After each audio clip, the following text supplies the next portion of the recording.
everybody. Just wanted to get with you really quick. I know it's Eclipse Day and there's a lot of stuff going on, but I didn't want to drop the ball on giving you those little quick recaps from the week before. If I stop, I'll get off the wagon, and it's hard for me to get back on, so I want to go ahead and do it really quick.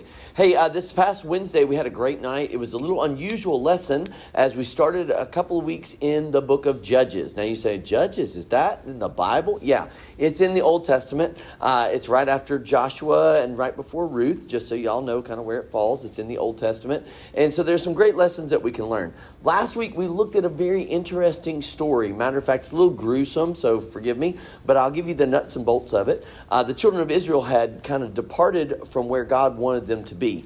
They had stopped walking with him and started doing what everybody else had done. I don't know if they were just envious or jealous, or if they just plain old weren't focused on God and therefore went their own way. It's really easy for all of us to get distracted from time to time, isn't it? What? Oh, just kidding. It is really easy for us all to get distracted.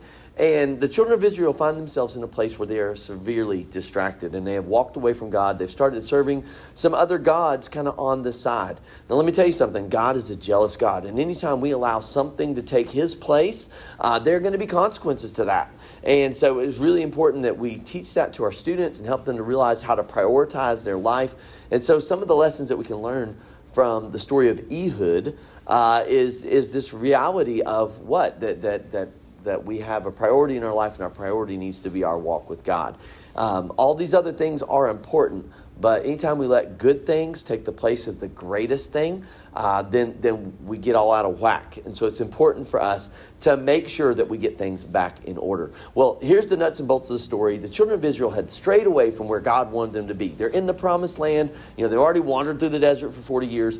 Joshua and Caleb have led them into the promised land. They've done a conquest of the promised land, but they didn't fulfill all that God called them to do. And so therefore there were consequences to that.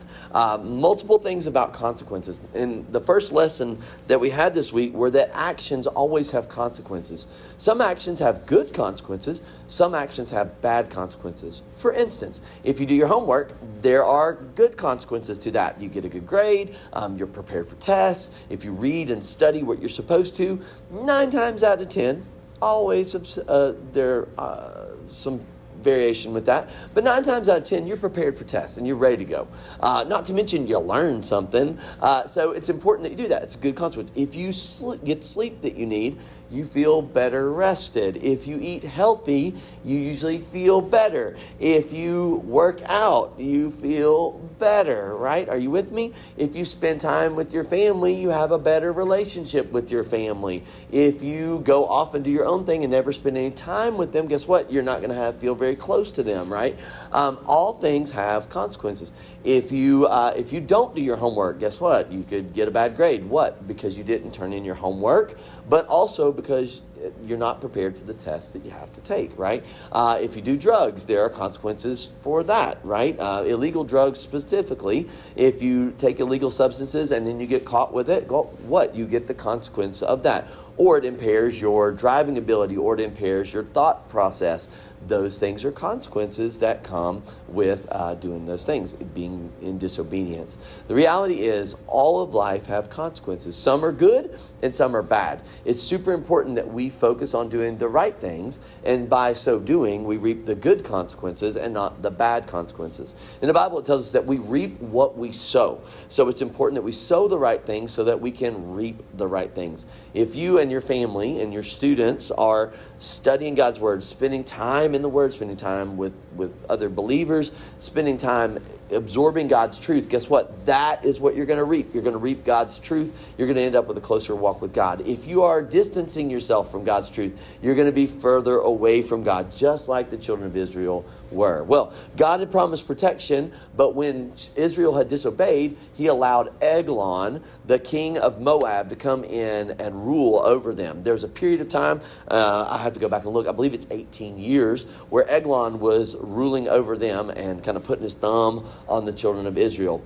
The cool thing about this is that God did not forget his people. He sent a deliverer to them. That's really kind of how the book of Judges goes. God's people mess up. They cry out to him. God forgives them, redeems them, sends a redeemer to come and rescue them. So he sends Ehud, which oddly enough, they say he's a left-handed man. I don't know why that's important, but he was left-handed. And so, Little Princess Bride reference, maybe. He was left-handed. And so Ehud goes in to present tribute to Eglon, the king of Moab. When he goes in there, Eglon was a big guy, and it was a big pomp and circumstance. He brings all the stuff in, and then at the end, Ehud says, "My king, I have a message for you from God." And Eglon's like, "Oh, well, this is important. I need to let everybody go." So he dismisses everyone. So it's just the two of them.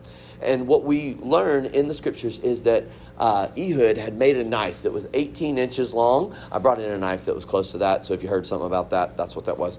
But he brought in an 18-inch long knife, and he hid it on his right thigh.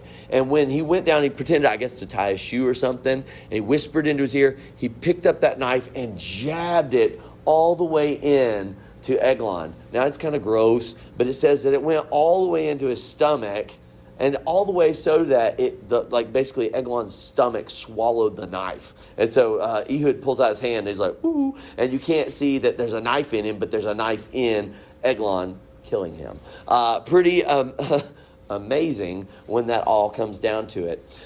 Then Ehud escapes out the back door.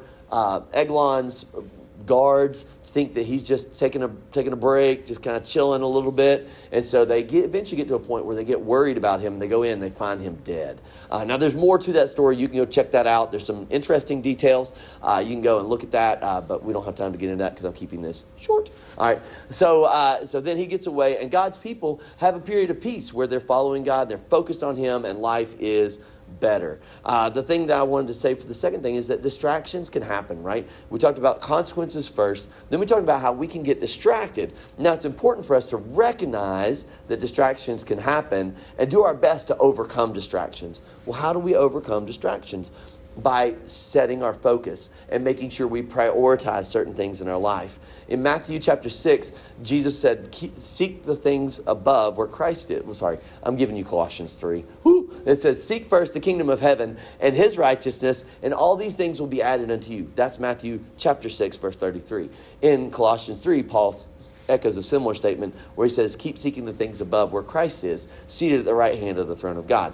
Anyway, both are telling us that our focus is important for determining our direction and keeping us from being distracted. It's so easy because we allow a lot of other things. We need to take some breaks from some other things and minimize that and put our priority back on our walk with God and spending time on the things that are most important.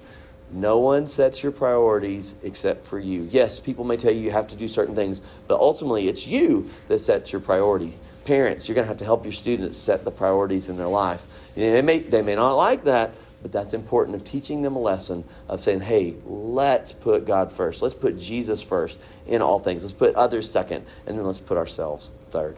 Finally, and last, to wrap it up, the thing I wanted to point out was that God always provides for his people.